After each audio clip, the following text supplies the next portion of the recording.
Most recently, in my most anxious point, I felt like I was channeling my inner Britney Spears in 2007, and I wanted to crawl into a hole, shave my head, and never come out.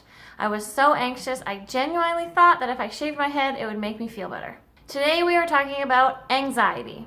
I have anxiety, and if you are watching this video, I'm guessing you have anxiety too. Today we're going to be talking about 4 things all about anxiety. Number 1, we're going to be talking about what is anxiety. Number 2, we're talking about where does anxiety come from and why do we get it? Number 3, we're talking about anxious behaviors. What do our anxious behaviors look like?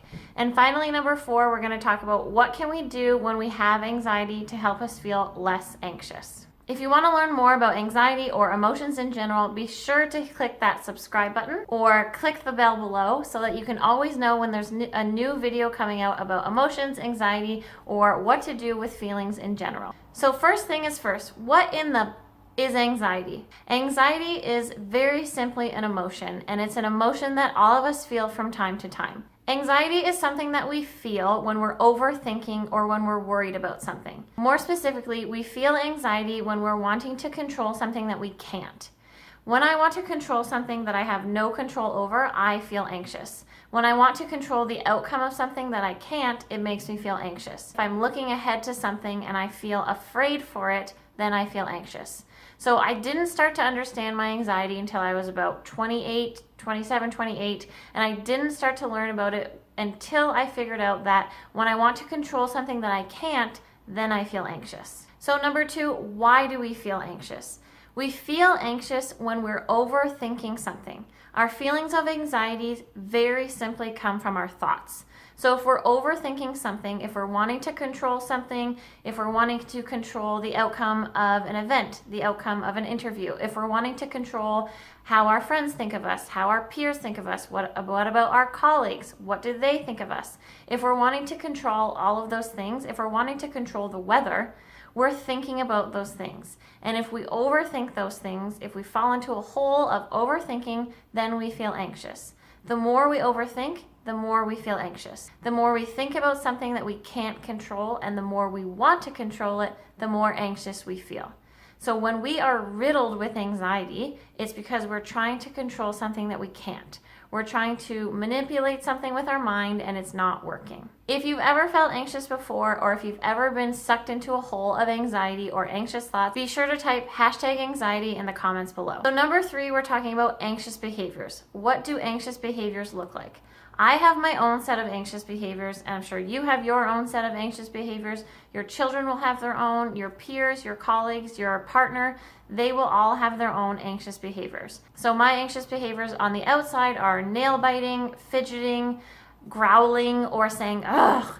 That means I have no tolerance for frustration. That's what people might see on the outside, or I will look super bitchy, or I'll look like I don't want to talk to anybody, but really it's because I'm feeling anxious on the inside. My behaviors on the inside are racing heart in my neck or in my chest. If it's in my neck, that's how I know my anxiety is like super bad. Overthinking or ruminating on something, or indecision. If I'm feeling super indecisive, then that tells me that I'm feeling really anxious. Other anxious behaviors that you might have or your children might have might be not getting enough sleep, not sleeping through the night, biting your nails, playing with your hair, playing with your clothes, biting on your t-shirt, not wanting to get out of bed, not wanting to go to school, not being able to eat, having a tummy ache all the time.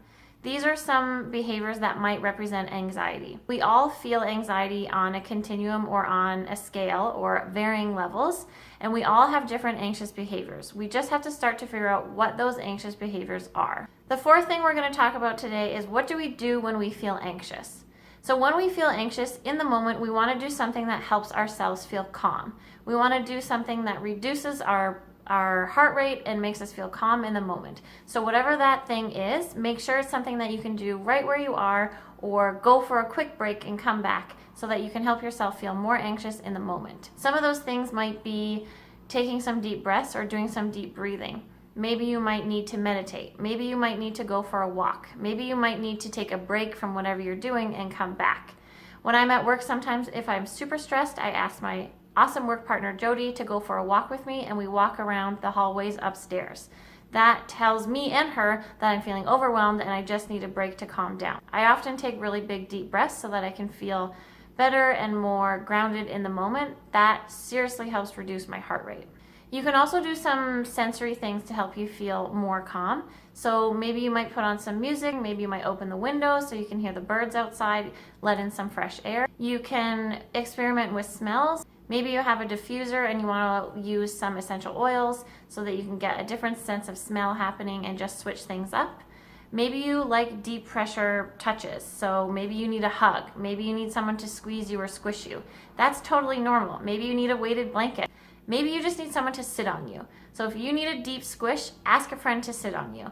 Sometimes that can just reduce our anxiety levels so that we can get back to what we wanted to do and hopefully achieve the goals that we wanted to achieve. So after you do your calming activity and when you have some time, I encourage you to get curious about your anxiety. Why are you feeling anxious? What are you thinking about? What are you trying to control that you can't? Those are the types of questions that we need to ask ourselves, and those are the things that will really help in the long run, help us reduce our anxiety. And don't panic, there'll be more videos on that coming your way. I have anxiety. Welcome to the club if you also feel anxious on a regular basis. Managing your anxiety is possible. You just have to start getting curious. We have to find some calming activities, and we have to start recognizing where and what our anxiety looks like, where it lives in our body. If you have any questions, be sure to comment in the comments below. Make sure you click that subscribe button, hit the bell so that you always get a reminder of when we have a new video coming out. I hope you have a glorious Saturday, and I will chat with you soon.